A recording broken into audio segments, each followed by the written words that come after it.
Selamat pagi anak didik kami sekalian, bertemu kembali di mata pelajaran Pendidikan Agama Katolik dan Budi Pekerti kelas 11. Kali ini kita akan mempelajari tentang HIV dan AIDS, di mana minggu lalu kita sudah mempelajari sekilas mengenai narkoba, dan ini kelanjutannya.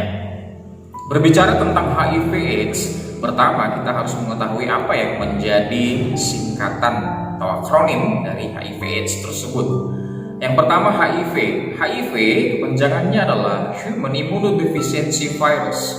Artinya adalah bahwa HIV ini penyebab AIDS. Kemudian HIV akan melemahkan sistem kekebalan atau perlindungan tubuh. Sedangkan AIDS adalah Acquired Immunodeficiency Syndrome. Artinya kumpulan beberapa gejala akibat menurunnya sistem kekebalan tubuh yang disebabkan oleh virus HIV itu tadi. Itulah sedikit mengenai HIV dan AIDS. Nah, di mana HIV atau AIDS dapat menyerang, ada dua gejala besar yang disebabkan oleh virus yang sangat ganas ini. Yang pertama adalah gejala utama, yang kedua adalah gejala minor. Yang pertama kita akan lihat apa sebenarnya gejala-gejala utama setelah virus ini menyerang tubuh manusia. Yang pertama, demam berkepanjangan selama 3 bulan. Yang kedua adalah diare atau kronis lebih dari 1 bulan.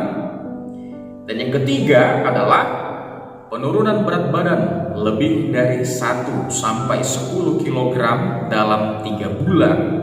Itulah yang menjadi gejala utamanya. Gejala yang kedua adalah gejala minor. Gejala minor yang pertama adalah batuk kronis selama kurang lebih 1 bulan. Gejala yang kedua yaitu infeksi jamur pada mulut dan tenggorokan. Gejala yang ketiga adalah pembengkakan kelenjar getah bening yang menetap di seluruh badan. Gejala yang keempat adalah munculnya herpes zoster yang berulang. Dan yang selanjutnya adalah bercak-bercak gatal di seluruh badan. Itulah yang menjadi gejala minor seseorang terinfeksi virus HIV.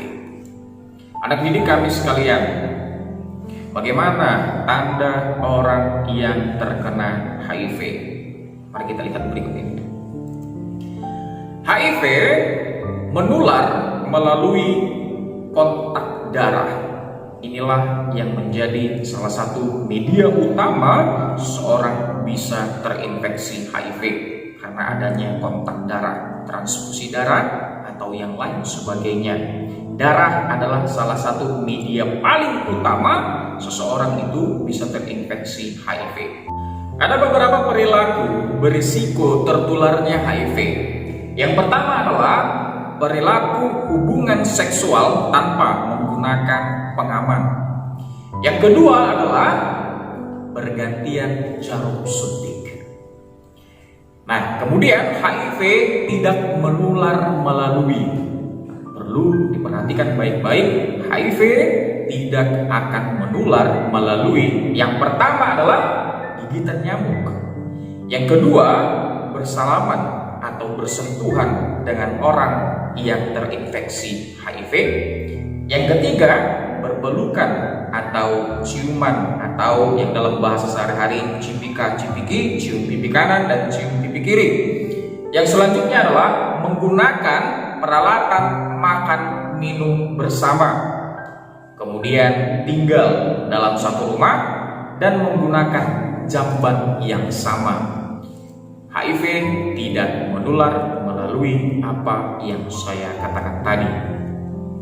Kemudian kita lihat di layar, ada beberapa pencegahan dari HIV. Yang pertama adalah abstain. Yang kedua adalah be faithful. Yang ketiga adalah kondom. Yang keempat adalah no drugs. Dan yang kelima adalah education. Untuk yang pertama, abstain. Abstain artinya adalah untuk tidak melakukan perilaku hubungan seksual secara bebas. Be faithful artinya adalah setia kepada pasangan tanpa berselingkuh atau melakukan hubungan seks dengan orang lain di luar dari pasangan kita yang sudah resmi dalam ikatan perkawinan contohnya. Yang ketiga adalah kondom. Menggunakan kondom dalam hubungan seksual akan menghindari penyakit infeksi menular dan kemudian juga menghindari virus HIV. No drugs artinya adalah katakan tidak untuk narkoba, tidak mengkonsumsi narkoba dan menjauhi narkoba. Education artinya adalah pendidikan. Pendidikan ini banyak macamnya. Ada pendidikan seksual, kemudian ada pendidikan mengenai hal-hal yang kita ketahui, sosialisasi narkoba, kemudian sosialisasi tentang HIV/AIDS dan bagaimana seksualitas yang baik dan benar, dan bagaimana cara menjaga hubungan tetap sehat tanpa harus mengikuti seks bebas. Ada beberapa jenis pelayanan HIV dan AIDS. Yang pertama adalah konseling dan testing secara sukarela. Artinya adalah tes individu dengan sukarela untuk mengetahui status HIV seseorang. Tes ini merupakan pengambilan darah dan pemeriksaan di laboratorium secara sukarela yang harus disertai dengan konseling atau bimbingan. Yang kedua adalah Prevention of Parent-to-Child Transmission atau PPTCT, merupakan pelayanan yang dikhususkan terhadap orang tua yang terinfeksi HIV. Setiap orang tua, terutama ibu hamil yang berstatus HIV positif, menjadi perhatian dari pelayanan ini. Kemudian yang ketiga adalah jenis pelayanan Provider Initiated Testing and Counseling (PITC), merupakan layanan pemeriksaan darah untuk mengetahui status HIV seseorang berdasarkan inisiatif atau rekomendasi dari petugas kesehatan dan pasien menerima saran tersebut. Hal ini biasa terjadi dalam setting medis. Yang keempat, Care Support and Treatment atau CST, merupakan layanan terkait dengan pemberian dukungan kepada orang yang telah berstatus HIV. Pelayanan ini akan terjadi setelah seseorang melalui proses tes darah atau ketika seseorang yang telah menerima status HIV. Kapan tes HIV dilakukan? Yang pertama adalah tes untuk mendeteksi keberadaan virus HIV atau antibodi terhadap virus di dalam darah, air liur, atau air kencing. Yang kedua adalah penapisan darah dan organ. Biasanya dilakukan sebelum ditransfusi atau ditransplantasikan. Yang ketiga adalah mendiagnosa infeksi HIV pada individu. Yang selanjutnya adalah melaksanakan surveillance. Melaksanakan surveillance artinya adalah tes terhadap kelompok masyarakat tertentu untuk mengetahui insidensi HIV, jumlah kasus dari HIV, atau untuk memperkirakan valensi, atau valensi disebut dengan persentase dari populasi yang terinfeksi HIV. Kita ketahui ada yang disebut dengan stigma ODA. Stigma ODA, ODA singkatan dari orang dengan HIV/AIDS. Nah, stigma artinya adalah sikap negatif yang diberikan kepada ODA, cap buruk terhadap orang yang dengan HIV/AIDS. Nah, stigma ini mendorong keterpinggiran ODA dan mereka yang rentan terhadap terinfeksi HIV. Mengingat HIV dan AIDS sering dikaitkan dengan seks, penggunaan narkoba, dan kematian yang rentan.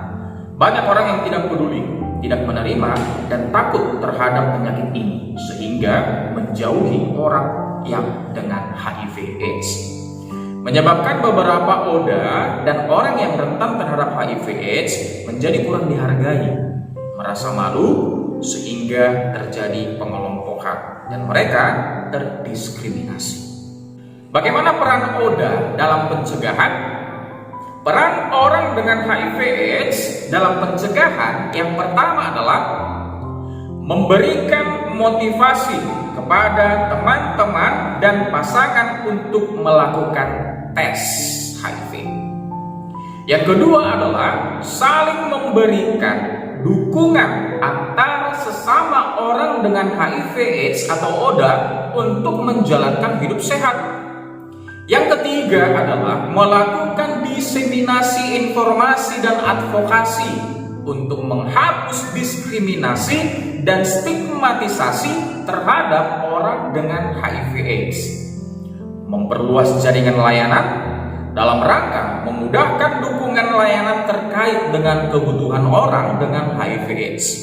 Yang terakhir, pemutusan mata rantai penularan terhadap pasangan melalui pencegahan dan perilaku yang aman. Anak didik kami sekalian, hal yang perlu kita ketahui adalah mengenai seks edukasi kita.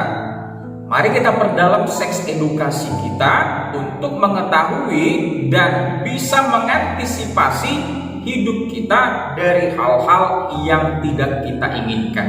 Salah satunya adalah HIV dan AIDS. Penyakit ini adalah penyakit yang sangat membahayakan sehingga bisa merenggut nyawa dari seseorang perlahan hingga sampai meninggal dunia. Dengan demikian, materi untuk HIV/AIDS saya akhiri sampai di sini. Semoga kita bisa mengambil beberapa makna penting dari materi ini dan juga bisa kita refleksikan dalam diri kita bahwa tubuh kita adalah bait Allah, tubuh kita adalah kenisa Roh Kudus yang harus dijaga kesuciannya dan harus dijaga kemurniannya. Semoga kita menjadi manusia yang bersih, manusia yang sehat, manusia yang dijauhi dari penyakit-penyakit yang mengerikan. Terima kasih atas partisipasi anak didik kami sekalian, sudah memberikan perhatian dari awal pelajaran sampai akhir. Semoga apa yang saya berikan bermanfaat bagi kehidupan kita. Akhir kata saya ucapkan terima kasih. Semoga Tuhan memberkati kita. Shalom, selamat pagi.